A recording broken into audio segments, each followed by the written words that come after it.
Et alors, Compagnon Animal, ça a été créé en 1990 en gros, si tu veux, et nous, pour te la faire facile, on est spécialiste en nutrition canine et féline.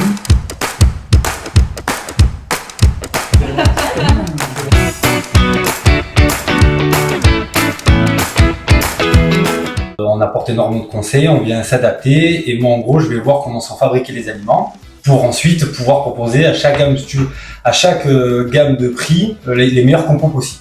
Et donc toi Bonnie, avec l'animalerie, quel est ton but?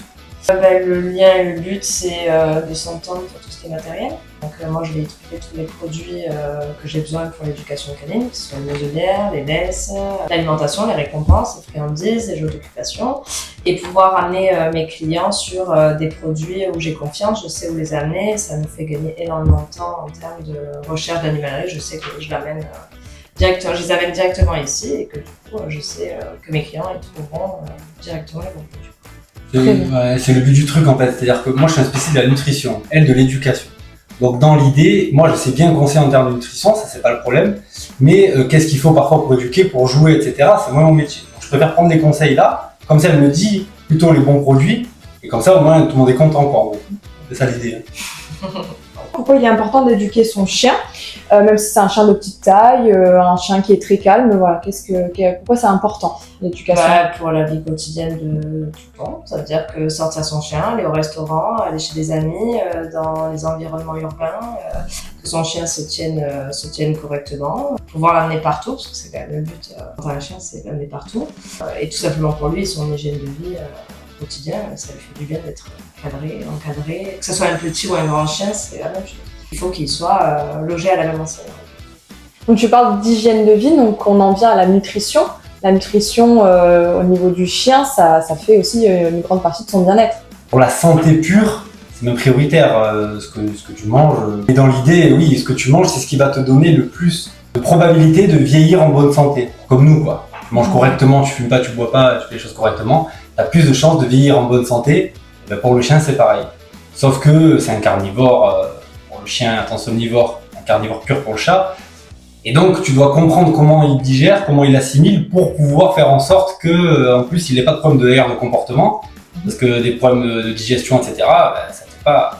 Nous, quand on digère mal ou qu'on n'est pas bien, on n'est pas super bonne humeur. Non, mais c'est pareil pour le chien, quoi. Et c'est pareil pour le chat, quoi, d'ailleurs. Ouais. Donc, en gros, oui, la nutrition, c'est la base, quoi. Et donc toi, qu'est-ce que tu conseilles en termes de routine pour son chien, pour les aliments à lui donner, à ne pas lui donner? Qu'est-ce que tu conseilles vraiment l'idéal pour un chien?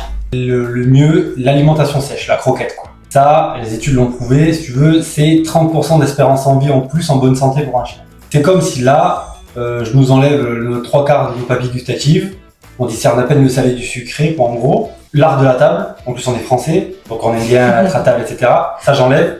Pas de vin, pas d'amis, on mange tout seul dans un coin, etc. Mais si je te dis, je te donne exactement ce qu'il te faut en termes d'apport pour en vitamines, minéraux, protéines, matières grasses, etc. pour être en bonne santé, pouvoir faire du sport, etc. sans être ni trop gros, ni trop maigre, etc. Mais c'est ça en fait l'alimentation sèche, la croquette. Et donc c'est mieux pour l'animal, pour un chien par exemple, d'être nourri là-dessus, de faire des compléments humides pour le plaisir, pour des tas de choses. Là je te parle pas en spécifique, hein. Oui.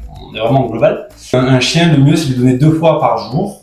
Tu évites les problèmes de retournement d'estomac. Tu évites aussi d'avoir un estomac trop gros, donc un chien obèse. Et toi, Bonnie, tu as déjà eu des cas où les chiens avaient un certain comportement lié aussi à l'alimentation? Ça peut être des problèmes digestifs, d'inconfort, des chiots qui vont beaucoup à la selle parce que la croquette ne correspond pas. Ils se grattent, tout ce qui va être hypoallergénique, les dents. Les chiens qui ont mal aux dents, ça les rend ronchons et la plupart des cas de chiens réactifs, il y a une bonne partie que ça vient de tout ce qui est santé. Ils ont mal quelque part, on n'arrive pas à le déceler et c'est pour ça que des fois on peut se concerter pour se dire écoute, est-ce que ça t'est déjà arrivé que ce chien avec une diarrhée soit réactif par exemple? Oui. On peut lier comme ça. Un des trucs les plus communs que tu vas avoir, c'est des chiens qui ont des otites. Ok. Oui. Essaye de déceler une otite chez le chien. Oui, c'est compliqué quoi. Oui. Et donc forcément un chien qui a une otite, derrière il n'est pas de bonne humeur. Oui. Quoi. Comment une animalerie peut-elle aider les maîtres à bien démarrer l'éducation de leur chien par rapport au choix du matériel, à l'alimentation aussi du coup? Je conseillerais pas aux animaleries de donner des conseils en éducation pour les chiens. Moi j'en donne pas. Non mais c'est pas ça, c'est que je pourrais amener des erreurs. Donc non. Là, la seule chose que nous on peut faire, c'est de différencier les types de jouets. Par exemple, on va donner des jouets d'occupation, des jouets de récompense, des choses comme ça. Mais une animalerie ne devrait pas aller plus loin. Même les kits de jouets ou des kits, enfin, par exemple la première laisse, le premier collier, la première alimentation. Oui, mais ça on va vraiment plus, ça va pas être sur l'éducation parce qu'on va vraiment faire ça si tu veux plutôt typiquement un chiot. Moi je vais conseiller par exemple un collier très réglable, comme ça dure plus longtemps. Oui. Et même je leur dis quitte à avoir quelque chose qui vont changer rapidement par la suite, pas de problème, ils vont le garder de côté. Et bien si jamais un jour ils ont un problème avec le collier, ils peuvent toujours changer, ils l'ont en secours. Quoi. Mais sinon, non, on fait pas tellement de conseils Pourtant, j'étais un peu formé sur la psychologie, qu'elle soit canine ou féline. Donc, mais je suis capable d'expliquer des choses par rapport à comment ils se comportent dans la nature. Mais maintenant, je sais pas amener une situation et. Je sais pas comment changer ça, quoi. Oui. Je vais lui dire, là, il est comme ça, parce qu'en meute, ça fonctionne comme ça. Et si le mec il me dit, je fais comment? J'en sais rien. Mais, par contre, voilà pourquoi. Mais non, mais chacun son taf, chacun son métier. Donc en fait, moi j'ai tellement de soucis avec des gens qui expliquent comment nourrir les animaux et qui savent pas le faire. Oui. Que du coup, je me dis, je vais pas moi donner des conseils d'éducation alors que je vais pas le faire. D'où le principe du partenariat, si tu veux. Exact. Aucune animalerie ne fait ça. Et le but qu'on a eu, c'était de se dire, ok, quelqu'un qui vient chez nous, que ce soit chez elle ou chez moi, il aura ses conseils en nutrition, il aura ses conseils en éducation par 2 professionnels. Et non pas quelqu'un qui bricole un des 2. Donc j'allais dire, est-ce qu'il y a du matériel spécifique que vous recommandez donc aux propriétaires de chiens, c'est-à-dire peut-être les muselières, les laisses les laisses qui se rétractent d'elles-mêmes. Est-ce qu'il y a vraiment des éléments spécifiques pour chaque type de chien, un chiot, un ado, etc. Non, ça va dépendre ce que veut la personne déjà de base. Après oui, je vais la conseiller suivant l'utilité qu'elle veut en faire. Mm-hmm. Si elle veut aller courir avec son chien, la laisse rétractable, elle va oublier. Quoi. Oui, voilà. Mais maintenant, mis à part ça, non, on propose tout. Et après, ça dépend de l'utilité de la personne. Quoi. Juste, on vient... En fait, nous ici, pour donner un ordre d'idée, on passe, pour une nouvelle personne qui vient, on passe à peu près 1 heure. Pour vraiment, on pose énormément de... on pose énormément de questions. Et donc, on va venir s'adapter à la question, à la personne. Donc, s'il me dit... moi je vais aller courir avec mon chien, c'est tel matériel. Après on va avoir plusieurs gammes de prix. Mais. Oui, un système d'entonnoir. Voilà, exactement. Dans l'idée, tu peux tout faire avec tout, mais ça dépend de ton utilité, ça dépend de ce que tu vas en faire.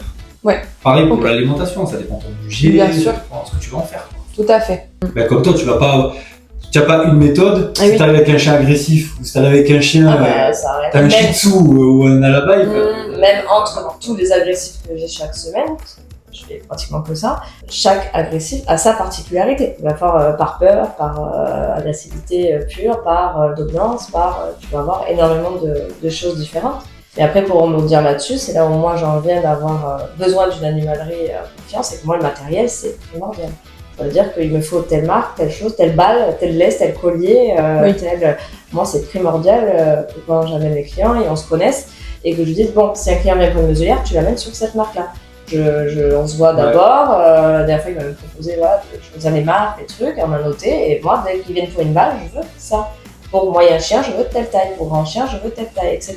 Et ça c'est hyper important, et moi ça me fait gagner un temps de fou, parce que les clients qui viennent et qui se sont trompés, ah non c'est pas cette muselière, il va falloir en racheter une, etc. Oui, il y a une au moins là je dis le nom de l'enseigne, veuillez Mika, et il sait qu'est-ce que j'ai besoin. Et c'est directement diriger tes clients. Oui. Est-ce que vous pouvez nous expliquer en quoi la sociabilisation est essentielle et comment la mettre en place correctement? La sociabilisation, je pense que c'est déjà dès petit ou dès qu'on accueille le chien, que ce soit même SPA ou ces choses-là. Si c'est un chien qu'on a sorti d'élevage, c'est de le mettre directement avec d'autres chiens sans limite. Attention, le chien se fait arracher la tête, on va le retirer, d'accord ? Maintenant, il ne faut pas prendre le chiot directement, l'enlever, partir en courant. Il faut le laisser quand même faire ses interactions. S'il se fait remettre en place par un autre chien, il faut que ça soit fait jusqu'au bout. C'est super important pour même les chiens adultes. Mais là, pour le chiot, en tout cas, si on veut bien commencer, c'est une fois par semaine minimum, le mettre avec d'autres chiens qui voient toute taille, toute âge, toute couleur, parce que des fois, on a même des chiens qui ont des poils par rapport aux couleurs. S'ils se font un peu secouer, etc., pas secouer avec les dents, mais je veux dire qu'il se fait un peu trimballer à droite à gauche, c'est pas grave, il faut qu'il fasse ses expériences. Maximum d'expérience, mais pas non plus en faire trop à l'extrême. Parce que si on fait ça tous les jours, 4 heures par jour, le chien il va être allergique aux autres chiens. Ça va être. Ça va avoir l'effet inverse. Voilà, quand il est fatigué, on rentre à la maison et on retourne dans quelques jours. En attendant, on fait autre chose, l'éducation à la maison, le soir en bas, on apprend la laisse, etc., etc. Pour le chien sorti des SPA, moi ce que je conseille à tout le monde, vous ne connaissez pas le chien, vous ne savez pas d'où il vient, mais c'est muselière déjà dans un premier temps et de l'amener à croiser d'autres chiens, féliciter si c'est bien et commencer doucement à réintégrer dans une meute, si je peux dire. S'il est réactif, bon, soit s'approcher d'un professionnel, soit de ne pas lâcher. Il ne faut vraiment pas lâcher parce que ça va être de pire en pire. Il va comprendre que c'est un problème, et si c'est un problème pour le chien, c'est un danger. Donc il va quoi. Soit il a peur, il s'en va de ce côté, soit il va réagir sur le chien. Tout à fait. Mais c'est la base de tous les problèmes que j'ai en éducation qui reviennent de plus en plus chaque année. La réactivité, c'est pour ça que j'en ai autant d'ailleurs chaque semaine, c'est les personnes qui ont soit trop socialisé, soit mal socialisé, ou soit au premier problème, ont enfermé le chien à double tour en me disant je sors à 5h du matin, je veux croiser personne. Souvent les clubs canins, il y a trop de chiens, ils sont tous attachés tout le temps, pas de récré, comme chez moi on peut voir, on les lâche très rapidement ensemble. Et les écoles du chiot, des fois qui sont surpeuplées de chiots, et là par contre ça commence à les gonfler, et là ça part des fois en bagarre même chez les chiots. Ok, et quel serait votre meilleur conseil pour quelqu'un qui s'apprête à accueillir un chien pour la première fois? Donc la question vaut pour les deux. Pour les deux. D'avoir bien choisi la race à la base, par rapport à son caractère. Je dirais que ça c'est la première chose. Trouver l'alimentation adaptée, les bons jeux de départ, etc. En fait, nous ici, on s'adapte tellement à l'animal et la personne qui arrive que j'ai des personnes, si tu veux, juste avoir une gamelle d'eau, une gamelle pour la bouffe, son sac de croquettes et un jouet, ça suffit. Il y a d'autres personnes, non, ils ont besoin de plus. Alors, je conseille toujours un couchage parce que c'est comme un enfant, il faut bien qu'il ait une chambre ou un endroit. Et tu veux lui dire va te coucher, et qu'il ait un endroit où aller se coucher, quoi. Il y a des trucs pour grignoter, enfin voilà, des choses comme ça. Le principal conseil, c'est quand ils vont dans une animalerie, dès qu'on leur donne un conseil, ils demandent pourquoi. Et si jamais la personne n'est pas capable de répondre pourquoi, ils changent. Ça c'était super intéressant, on a eu une discussion là-dessus, et même maintenant je le fais presque dans les magasins. Pourquoi? Ouais, pour ça, si la personne est calée dans son sujet, c'est hyper important et ça vaut pour l'éducation aussi. Il faut que les personnes qui voient des éducateurs canins poussent la réflexion de l'éducateur pour voir si c'est vraiment de quoi il parle ou si juste il a lu un bouquin hier soir et finalement. Et qu'il a calqué un truc, quoi. Tout à fait. Tiens ton chien, il faut le laisser d'un mètre, pourquoi? Ouais, tout à fait. Voilà, c'est juste pourquoi pas 2 mètres, pourquoi pas 6 mètres. Commencer l'éducation vraiment de suite. Ça veut dire à 2 mois et demi, on peut commencer déjà l'éducation. Moi, je l'ai fait vraiment très jeune sur mes propres chiens que j'ai eu qui avaient à peine 3 semaines. J'ai commencé tout de suite. De laisser le maximum de liberté, en longe s'il faut pour rassurer les propriétaires, tout ça. D'apprendre la laisse, la longe, le collier. C'est super important que le chien connaisse toutes ces choses-là, parce que des fois on a des phobies du coup de harnais, des phobies de collier, on ne veut pas passer le collier au-dessus de la tête, enfin voilà. De les habituer à ce niveau-là. De regarder très rapidement si l'alimentation convient. Les sorties assez régulières pour tout ce qui est propreté, apprendre la propreté très rapidement. Et par contre, oui, tout ce qui va être jouet d'occupation, mastication, qu'ils fassent leurs dents, etc., c'est important. Faut qu'il puisse décharger son énergie. Oui. Là, j'imagine que... Je sais pas. J'imagine qu'il faut décharger son énergie. Il faut décharger, il faut mastiquer, il faut faire les dents, il faut éviter qu'ils aillent sur les meubles, il faut éviter qu'ils aillent sur le canapé. Donc plus tu vas avoir de panel d'outils sans en faire trop non plus, encore une fois, c'est un par. Moi j'aurais dit le Kong, le bois d'olivier, la corne de buffle, des choses comme ça. Et tout ce qui va être joué de mordant, vulgairement. Les cordes à tirer pour avoir une interaction avec son chien, que le jouet devienne intéressant, des choses qui font du bruit. Tapis de fouille, et à travers tous ces jouets, toutes ces choses, on fait de l'éducation. Oui. Si tu veux ça, si tu veux aller manger toute la soirée, tu te couches, tu donnes la patte, tout peut se... Oui, tout est relié. Ouais. L'alimentation, le jeu, l'interaction, l'éducation, tout est relié. On se rend pas compte à quel point les gens sont mal influencés. Par les parents qui ont « Ah mais moi j'ai eu des chiens aussi », par ce qu'ils voient parfois sur internet. Oui. On a beaucoup de personnes qui partent avec des idées préconçues, qui leur font faire des erreurs de bonne foi. C'est-à-dire ils pensent vraiment... Ils pensent bien faire. Ah ouais, moi je sais, par exemple, je viens, je donne telle marque parce que je sais que c'est bon. Ça je l'entends tout le temps, moi. Je donne cette marque parce que c'est bon. Moi, alors là, je joue le jeu, je fais, pourquoi? Oui. Et là souvent c'est, l'éleveur me l'a dit. Et la nutrition dans la formation de l'éleveur, c'est combien de temps? Il n'y en a pas. Ouais, bon voilà. Donc, c'est pas son métier. Mais donc, en gros, c'est ça. Et donc, tu as des tas de gens qui arrivent avec des idées préconçues. En fait, les 3 quarts du temps, les gens payent cher pour peu de résultats. Combien de gens j'ai des clients qui rentrent, qui me disent, moi Mon chien, il tire en laisse. Et par exemple, ils viennent avec le chien. Je donne l'exemple où ils viennent avec le chien. Et je vois l'attitude du chien. Et le chien, le problème, c'est pas tant qu'il tire en laisse pour une raison précise. Alors ici, c'est Disneyland pour le chien. C'est-à-dire qu'il y a plein d'odeurs et plein de machins.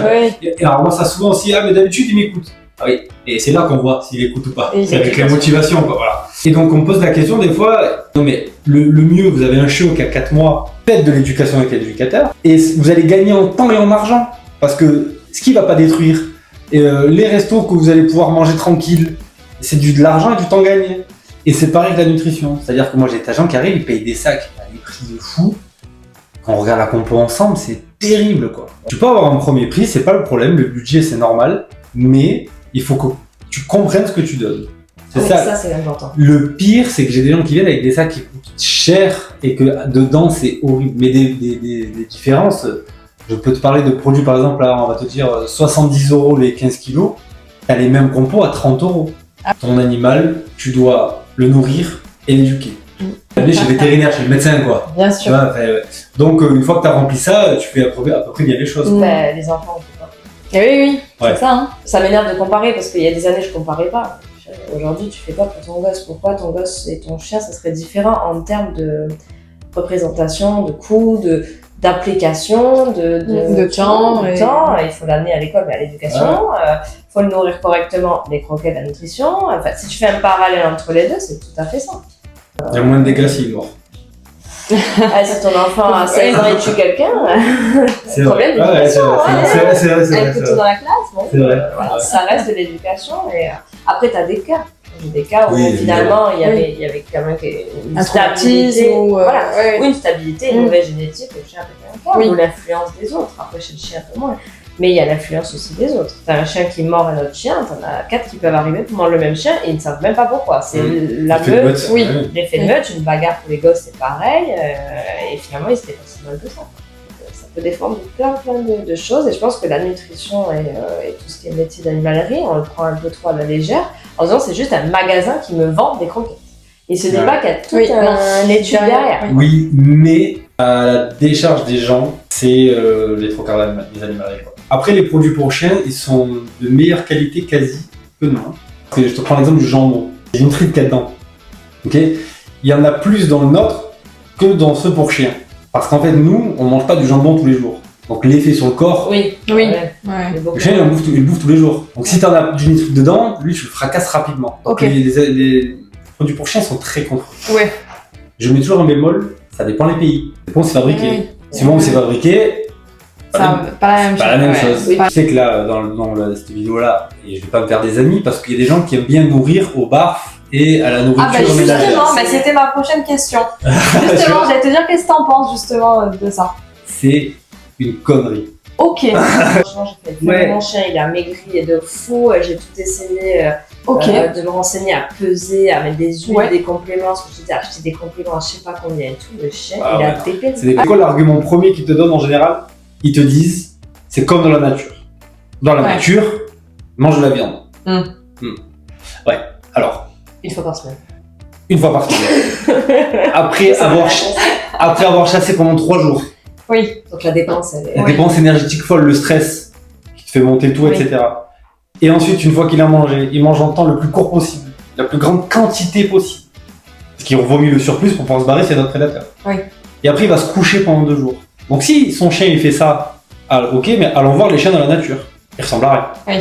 Oui. Ils sont vérolés de partout. Les poils. L'espérance de vie, c'est 5 ans maximum. Donc vous la nourrir comme la nature, déjà, mauvaise idée. Deuxième mauvaise idée, ils veulent donner de la viande. Ils disent, ouais, ben, je donne 500 grammes de viande. Ok. Du coup, est-ce que tu as une balance pour calculer l'hydrométrie? Parce que si ta viande, elle a 5%, 10%, 20%, j'en sais rien, d'eau à l'intérieur, tu donnes plus la même quantité. Et oui.